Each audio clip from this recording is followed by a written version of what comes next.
Donc bonjour. Alors, je vais continuer la perle de Steinbeck. Je suis rendue au chapitre 4, on n'est pas très loin, mais Quinault vient de trouver la perle. Donc je vais continuer. Une ville ressemble à un animal. Elle possède un système nerveux, une tête, des épaules et des pieds. Chaque ville diffère de toutes les autres. Il n'y en a pas deux semblables. Et une ville a des émotions d'ensemble. La façon dont une nouvelle s'y répand est un mystère bien difficile à éclaircir. On dirait qu'elle voyage plus vite que les gamins ne sont capables de courir pour l'annoncer, plus vite que les langues des femmes ne la propagent par-dessus les haies. Bien avant que Quinault, Roanna et les autres pêcheurs eussent regagné la hutte, les nerfs de la ville vibraient et battaient à la nouvelle. Quinault avait pêché la perle du monde. Avant même que les gosses essoufflés eussent pu articuler la nouvelle, leur mère la connaissait déjà. Elle avait passé en flèche le long des huttes pour tomber comme une vague écumante sur la ville de pierre et de ciment. Elle arriva aux oreilles du prêtre méditant dans son jardin, alluma un regard méditatif dans son œil et raviva les mémoires des réparations que nécessitait son église. Il se demanda ce que pourrait valoir la perle. Et en même temps, il se demanda aussi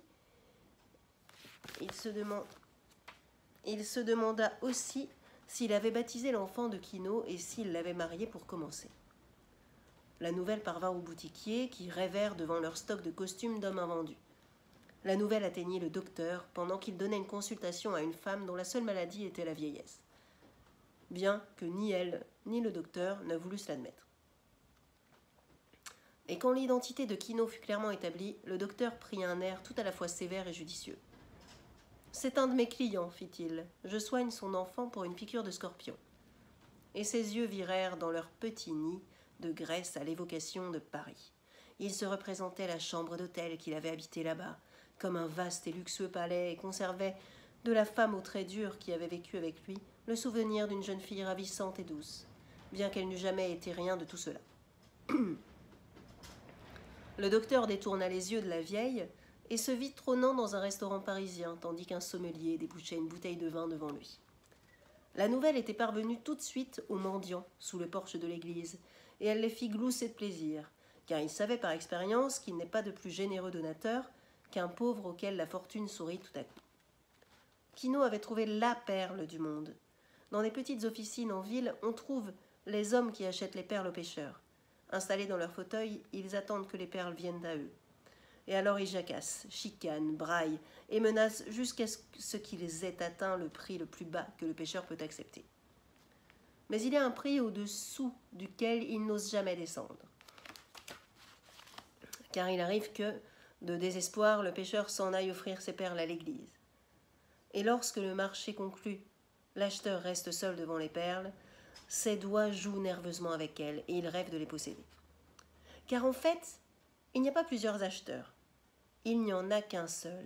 Et c'est pour simuler une concurrence qu'il distribue ses agents dans plusieurs bureaux. Lorsque ces hommes entendirent la nouvelle, leurs pupilles se rétrécirent. Ils ressentirent une démangeaison au bout des doigts et songèrent que le patron ne vivrait pas toujours, qu'un autre finirait bien par prendre sa place. Et chacun se dit qu'avec un petit capital, il lui serait facile de s'établir à son compte. Des gens de toutes sortes se découvrirent un intérêt soudain pour Quinault. Des gens qui avaient des choses à vendre et des gens qui avaient des faveurs à demander. Quinault avait trouvé la perle du monde. L'esprit de la perle, mélangé à celui de l'homme, donnait un étrange et sombre précipité. Chaque individu trouva la relation qui l'unissait à la perle de Quinault.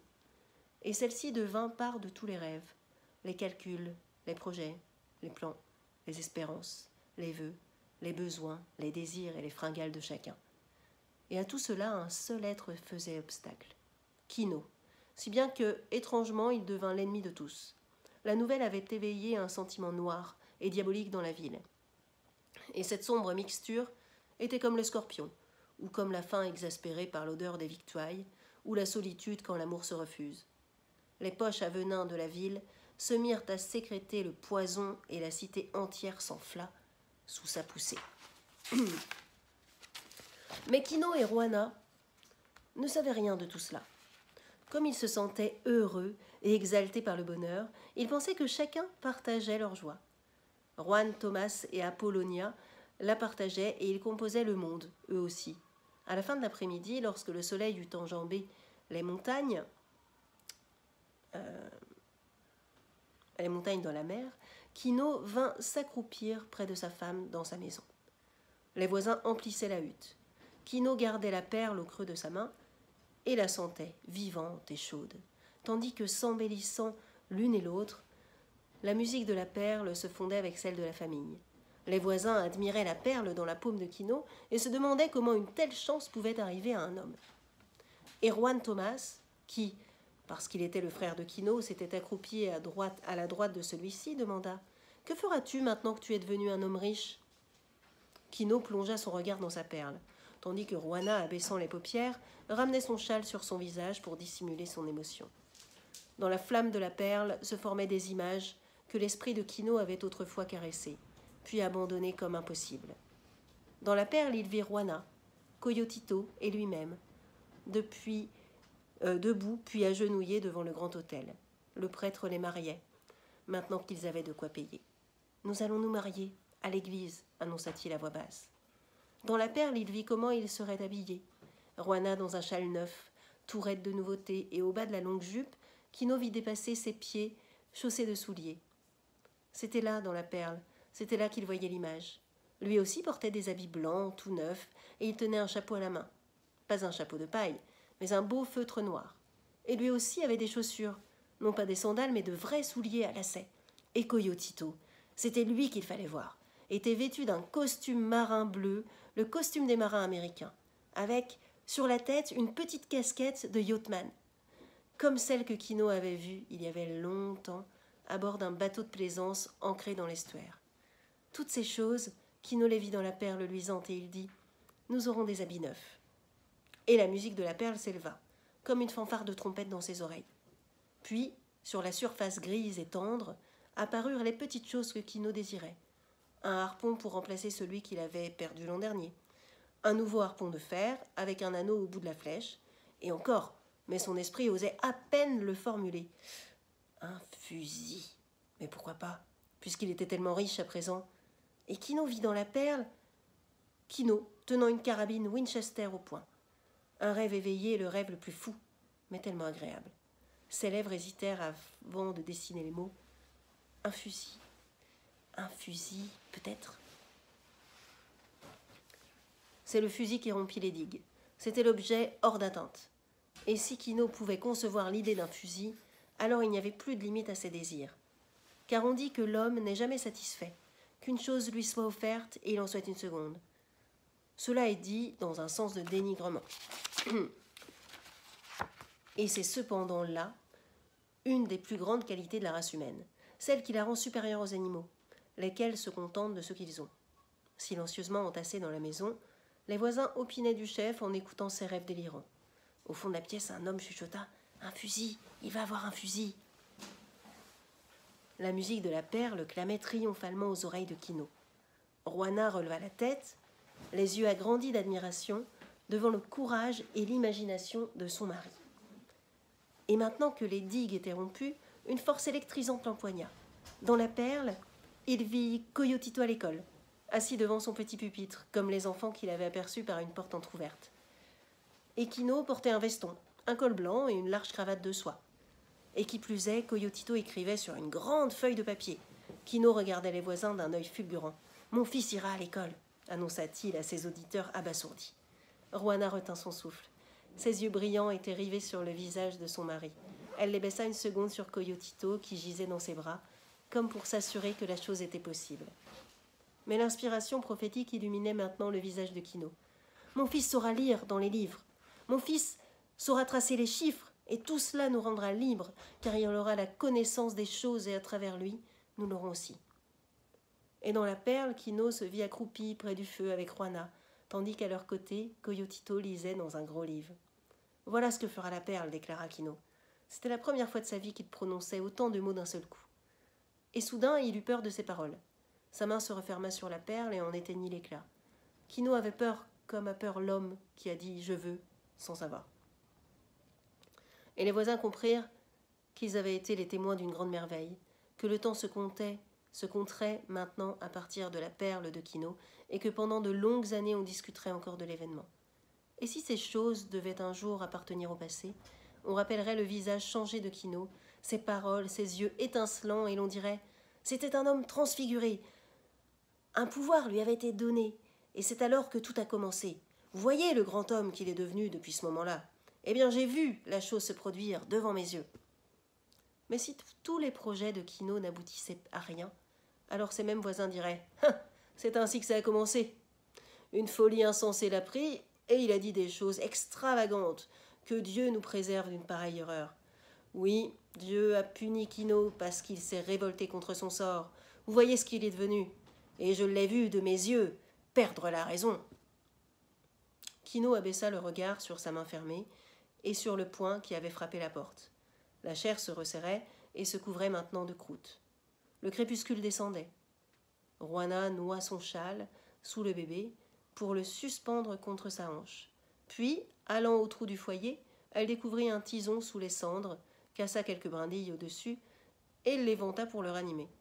Les petites flammes dansantes éclairèrent le visage des voisins.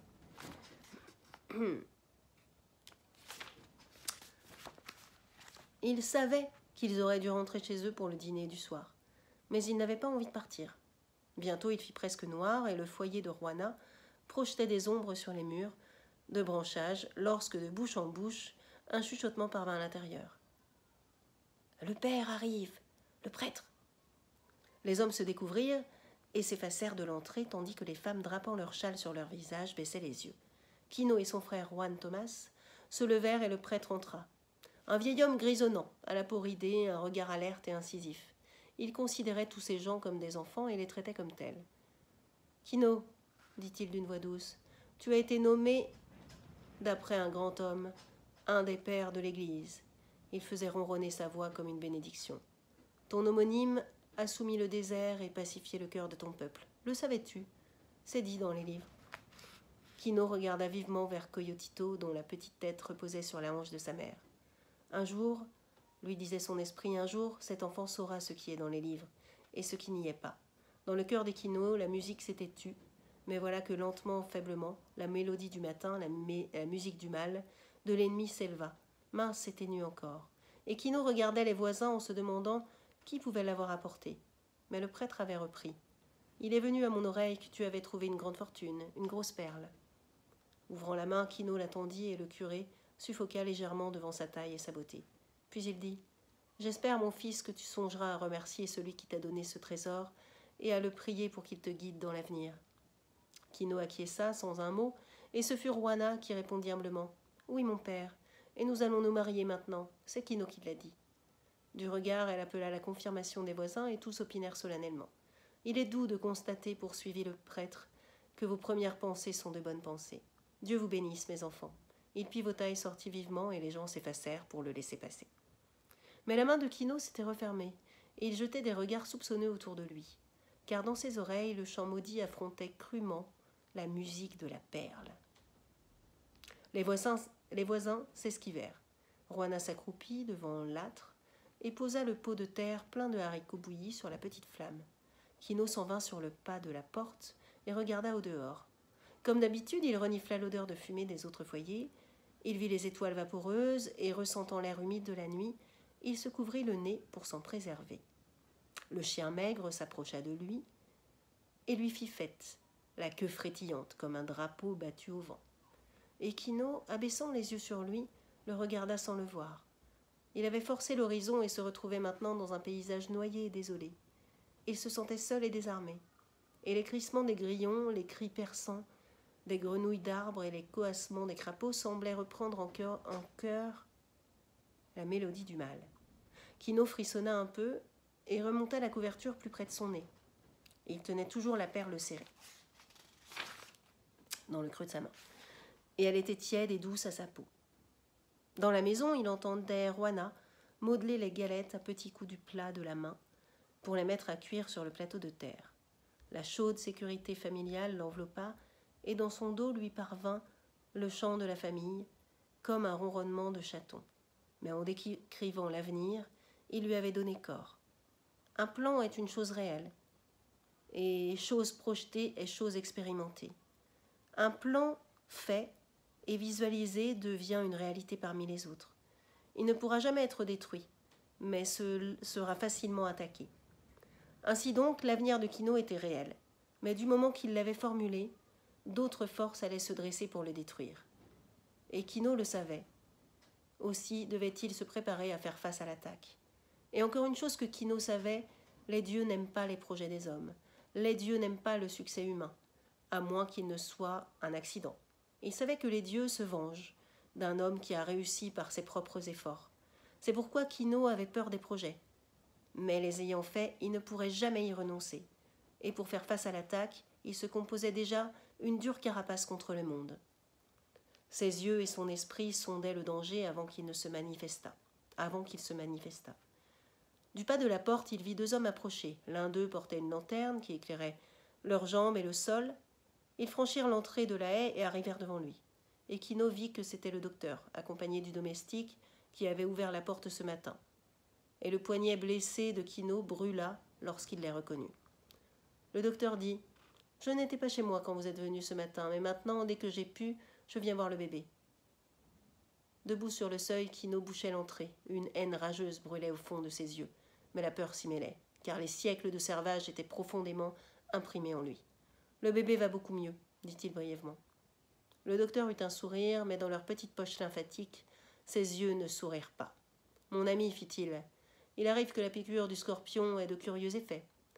Un mieux peut paraître se produire et tout à coup, pfff !» Il fronça les lèvres et émit un léger éclatement de bulles pour montrer combien la chose pouvait être foudroyante. En même temps, il déplaça sa petite trousse médicale pour l'amener devant la lumière, car il savait que Kino et ses pareils adoraient les instruments de toutes sortes et y croyaient. Parfois, poursuivit-il d'une voix doucereuse, une jambe reste raide, un œil aveugle, un dos paralysé.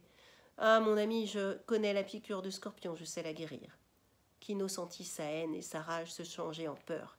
Il ne savait pas, et peut-être ce docteur savait-il, et il ne pouvait pas se permettre d'opposer son ignorance certaine à la connaissance possible de cet homme. Il était traqué, comme ceux de sa race l'étaient toujours et le seraient encore jusqu'au jour où, comme il l'avait annoncé, il pourrait s'assurer que ce qui est dans les livres y est vraiment. Il ne pouvait pas courir le risque.